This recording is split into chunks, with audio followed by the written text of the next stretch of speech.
સત્સંગ ઝરણું 979 શ્રીજીના વહાલા હે ભક્તજનો, ગઢડામાં ભક્તિબાગની જમીન અને બીડ વચ્ચે નેડેરું છે, ત્યાં ઘણી કંથાર્ય અને બોરડી વગેરેની ઘાટી ભાષુમ હતી, ને તે આગળ થોડીક મેદાન જમીન હતી.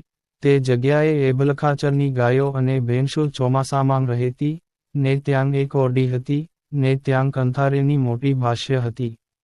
તેમાં 7 સાવજ આવી ભરાણા ને ઢોરોમાં રંજાડાઈ કરવા લાગ્યા.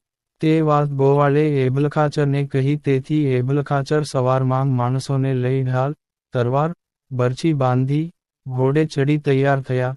તે વખતે મહારાજ લીમડા તળે બેઠા હતા. તે પૂછ્યું, જે એબલખાચર, ક્યાં જાઓ છો? ત્યારે એબલખાચર કહે, મહારાજ, અહીંના બીડમાં સાવજ આવ્યા છે, તે ઢોરમાં રંજાડ કરે છે, તેને કાઢવા જાઉં છું. પછી મહારાજ કહે, અમે પણ આવીએ છીએ.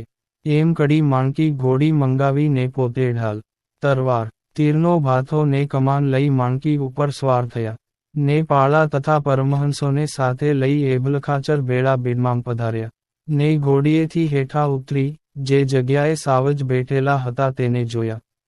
તે વખતે પ્રેમાનંદ સ્વામી પાસે રણશિંગું હતું તે ફૂંકાવ્યું.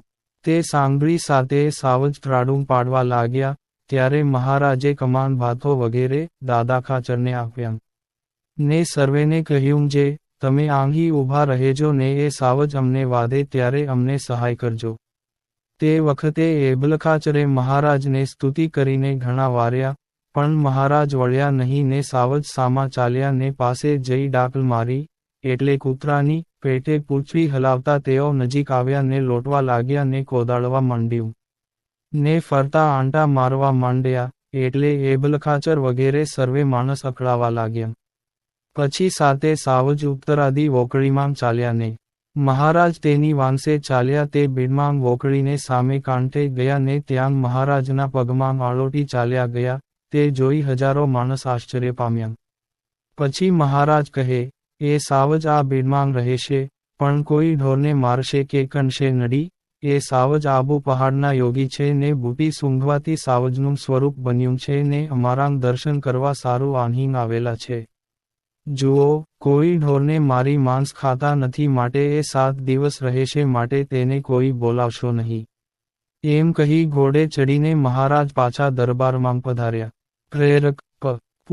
સદ શ્રી લક્ષ્મણજીવનદાસજી સ્વામી. અમારી ચેનલ છે સત્સંગ ચેનલને સબસ્ક્રાઇબ અને લાઇક કરો અને શેર કરો. જય શ્રી સ્વામિનારાયણ.